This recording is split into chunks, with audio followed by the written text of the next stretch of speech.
आगे भी ये पुरअमन जद्दोजहद कामयाब होगी, इसलिए कि ये जद्दोजहद, ये तहरीक जो बात मैं हमेशा करता हूँ, ये गरीब की तहरीक है, ये आम आदमी की तहरीक है, ये मेरी तहरीक है, ये आपकी तहरीक है।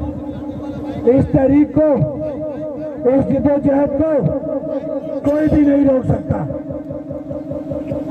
हमने पुरअमन रहते हुए तकरीबन